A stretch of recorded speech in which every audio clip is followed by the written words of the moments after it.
Olá pessoal, muito prazer, meu nome é Roger Vieira, sejam todos bem-vindos ao meu canal. E hoje nós estamos com mais um episódio do nosso quadro de Respondendo Perguntas, tirando dúvidas com o advogado de imigração, hoje o Dr. Mark aqui nos Estados Unidos.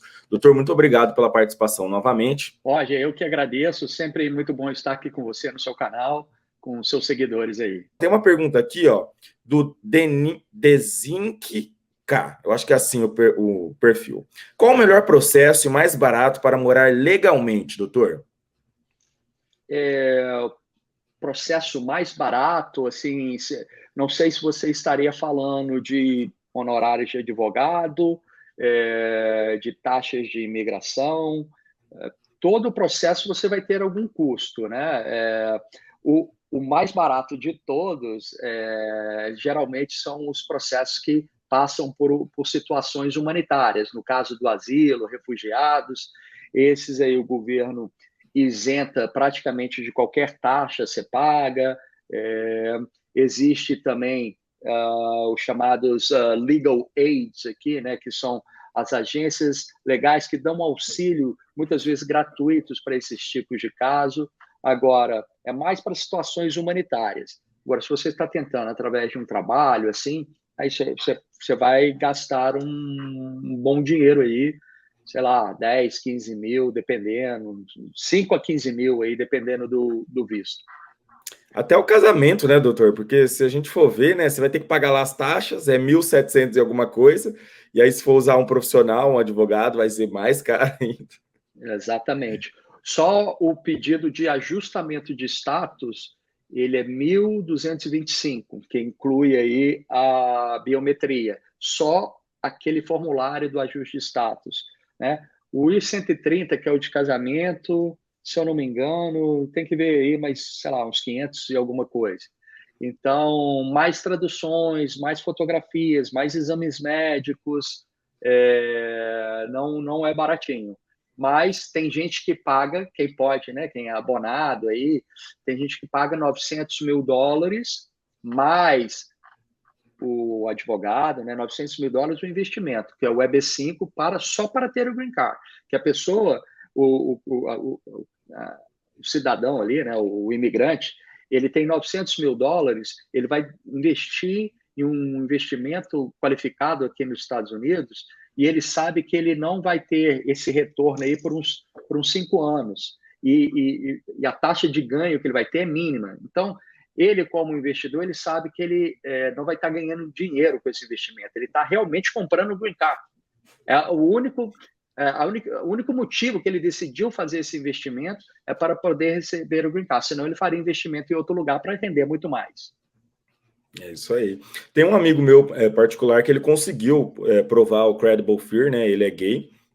E ele usou uma ONG, ele não pagou nenhum honorário de advogados, nem nada, até porque a ONG tem os advogados. Ele só pagou, se eu não me engano, o tradutor para ir no dia com ele na entrevista. E, tecnicamente, saiu bem barato, né? Sim, com certeza. Aí, nesse sentido, tem a ajuda do governo, subsídios do governo. O governo facilita, né? Por ser uma questão humanitária, o governo facilita bastante. Próxima pergunta do Elias Jaber. Estou em um programa de Work Travel e preciso tirar o visto J1 até novembro, mas no Brasil não está sendo emitido. Seria a melhor opção tirar em outro país? Existe essa possibilidade também, doutor? O J1 não está sendo... Alguns J1s estavam sendo tratados como uma forma mais emergencial. Esse Work and Travel, realmente eu não sei se ele está na lista, mas poderia. Se você... É difícil, muitos países não estão... muitos países eles não aceitam o chamado Third Country Nationals, né? Os nacionais de um país terceiro fazer o pedido de visto lá, porque os trabalhadores do consulado ali, eles não conhecem a cultura brasileira, eles não conhecem a realidade do Brasil para determinar se aquela pessoa tem o perfil ou não. Mas eu acho que não custa nada você mandar e-mails entra no consulado americano do país que você está buscando, entra nos 10 países diferentes aí, manda um e-mail, fala dessa situação, se eles poderiam analisar o seu pedido de visto J1, você sendo cidadão brasileiro. A próxima pergunta é do Henrique Hipólito, ele mandou R$5, muito obrigado, Henrique. Boa tarde. Com visto J2, posso pedir permissão de trabalho? Se sim, quanto tempo demora, doutor? Se o senhor puder explicar o que é o J2, para quem não sabe. O J2 aí é dependente do J1, né? J1 tem várias frentes aí do J. Pode ser tanto para quem vai fazer vai ser um scholar, né? Um professor aqui numa universidade, pode ser quem vai trabalhar como au pair, que são cuidar de crianças, pode ser quem vem fazer uma pesquisa, enfim. O J2 é o cônjuge aí, provavelmente, do J1. O J2 não pode trabalhar. Pode ser que isso seja incluído, mas ainda não. Vamos para a pergunta do Alex Cordeiro. Quais justificativas são aceitas para solicitar um visto de emergência, doutor? Geralmente questões médicas, emergente mesmo, geralmente questões médicas para que beneficie um residente permanente ou quem tem um green card. Exemplo, você tem um parente aqui nos Estados Unidos que ou é cidadão americano ou residente, eu falei residente ou green card, não sei, que seja americano ou residente permanente dos Estados Unidos. Então, você tem um parente aqui e ele está enfermo e precisaria, e não tem ninguém aqui para ajudá-lo. Então, você, como parente desse cidadão, desse green card, você pede um agendamento de emergência lá no consulado, explicando essa situação, e ali o cônsul poderia analisar a situação e conceder. Tá? Caso isso não seja possível também, você pode, se fosse questão humanitária, pedir o parole humanitário. Não é fácil de conseguir, mas é uma situação em que você pode, mesmo aqueles que não qualificam para um visto para os Estados Unidos, poderia receber o parole humanitário para vir para cá. Beleza. Em falar nisso, eu conheci uma moça no Clubhouse, doutor, que em 2020 ela conseguiu um visto J1 para ser au pair, e foi uma questão de emergência também. Eu não sei qual era o contexto da criança que ela ia cuidar aqui nos Estados Unidos, mas ela conseguiu fazer a entrevista, inclusive no consulado, com ele fechado, por incrível que pareça. Interessante, né? Na verdade, o J para au pair, ele está na lista ali de prioridades. O Bruno Rocha. O maior problema é que as pessoas não deixam claro, doutor, qual que é o visto para trabalhar, quanto é, onde fazer, quando chegar, aonde fazer a documentação, quanto tempo tenho para ficar nos Estados Unidos e o que é green card. Então, dentro desse contexto, doutor, eu queria que o senhor explicasse para as pessoas que estão aqui qual que é a diferença de um visto na categoria imigrante e um visto na categoria não imigrante. E como que as pessoas, às vezes, ficam aqui nos Estados Unidos, chegam ao green card, tempo, de um modo geral, para as pessoas entenderem. Legal. Tratado, você quer que eu tenha um tratado da imigração aqui, né? Isso não é fácil, não. Eu gosto de fazer seu trabalho ser difícil. Isso aí. Vamos lá, boa pergunta. Bom, Bruno, obviamente, tem bastante informação na internet, no Google, né? Assim, mas depois que você fizer suas pesquisas aí na internet, é bom você tentar buscar um profissional para entender melhor todas as situações, analisar o seu perfil para ver se você qualifica. Muitas vezes não vai qualificar para nenhum tipo de visto. Mas, assim, existem, como o Roger mencionou, existem duas avenidas para você poder obter algum visto de trabalho ou até mesmo a residência permanente nos Estados Unidos. Os de não imigrante. De não imigrante são aqueles que você não vai receber um green card para morar permanentemente nos Estados Unidos, porém, os vistos de não imigrante pode te dar uma autorização para vir trabalhar nos Estados Unidos durante um período pré-determinado, dependendo daquele visto. E os vistos de imigrante. que o próprio nome diz, a pessoa está vindo para imigrar, morar permanentemente nos Estados Unidos. Os de não imigrante, entraria aí os de turista você não pode trabalhar, o de estudante também não pode trabalhar, mas aí tem os de trabalho, por exemplo, o visto L. O visto L é aquele que uma empresa tem uma afiliada nos Estados Unidos, uma no outro país, você trabalha nessa empresa estrangeira, essa empresa estrangeira quer que você venha trabalhar nos Estados Unidos, pode te enviar para os Estados Unidos vir trabalhar por um período determinado.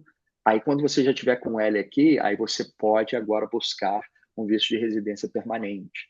O H1B é a mesma coisa, para ocupações especializadas, né? Um visto de 3 mais 3 anos. Durante os primeiros 3 anos, já é importante você já imaginar um visto de residência permanente, se você quiser ficar nos Estados Unidos. O visto O também autoriza a pessoa a vir trabalhar. E esses são alguns exemplos dos vistos de não imigrantes. Então, os vistos de treinamento, o H3, a pessoa vai vir receber um treinamento aqui, podendo ficar até 2 anos recebendo um treinamento. Tem alguns vistos que te dão uma liberdade maior, você ter potencial de receber um salário aqui nos Estados Unidos, tem outros que você fica limitado, só pode receber ajuda de custo, não pode ter pagamento de um salário propriamente dito, e tem aqueles que vão te dar liberdade total ali, se aprovado, com os vistos de imigrante, que você vai receber um green card. Com o green card, você é quase um cidadão americano, podendo fazer quase as mesmas coisas que o cidadão americano, tem uma imensa liberdade aí para mudar de emprego a hora que você quiser, montar seu negócio. Se você não quiser trabalhar, tudo bem. Então, aqueles de imigrante, onde você vai poder trabalhar aí com o que você quiser, viver, ter uma vida normal. E se você quiser, dependendo de como você chegou a esse green card, você vai poder aplicar para a cidadania com 3 ou 5 anos depois que você tem o green card. Virar cidadão, aí como cidadão, maravilha, você não tem, por exemplo, se você quiser ficar 1 ano fora dos Estados Unidos ou mais, você pode como cidadão.